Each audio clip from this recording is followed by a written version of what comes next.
সুপ্রিয় দর্শকবৃন্দ, আসসালামু আলাইকুম। আজকে যে ঘাসটির কাটিং করা হচ্ছে আপনাদের সামনে, এটি হলো ইন্দোনেশিয়ান স্মার্ট নেপিয়ার ঘাস। এই ঘাসটি মূলত একটু খাটো প্রজাতির, অর্থাৎ এটি জার হয় অনেক বড় কিন্তু লম্বা হয় কম, এবং এই ঘাসটি মোটামুটি 22-25% প্রোটিন রয়েছে।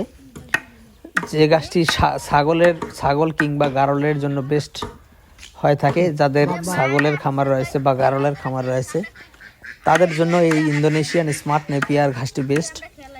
এবং যারা গ্লাস কাপ, মিনার কাপ বা লাইলন টিকা,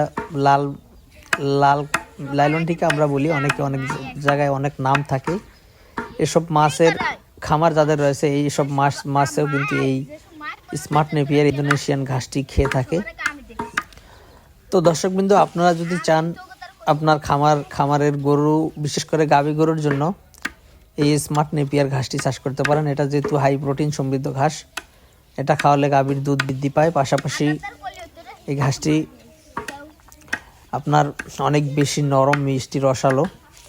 অন্যান্য ঘাসের থেকে একটু লম্বা কম হলেও ফলন কিন্তু কম হয় না। যেহেতু অনেক বেশি ঘাস হয়, যার কারণে এটি ফলনও কিন্তু কম হয় না। তো দর্শক শ্রোতা, আপনারা যদি চান, শুধু স্মার্ট নেপিয়ার নয়, বর্তমানে সব জাতের ঘাসের কাটিং আমাদের কাছে অ্যাভেলেবেল রয়েছে। বিশেষ করে স্মার্ট নেপিয়ার ঘাস যেটা তো বর্তমানে কাটা হচ্ছে আপনাদের সামনে। এছাড়াও ডক্টর জহির স্যারের চীন থেকে আনা জারা ওয়ান হাইব্রিড ঘাসের কাটিং রয়েছে। এছাড়াও রয়েছে নতুন জাতের আরেকটি ঘাস, তাইওয়ান হাইব্রিড এবং এলিফ্যান্ট হাইব্রিড। সাথে রয়েছে আমেরিকান 5G গুয়াতেমালা হাইব্রিড, এবং পানিতে চাষ করা হয় জার্মান হোয়াইট এবং অজানা।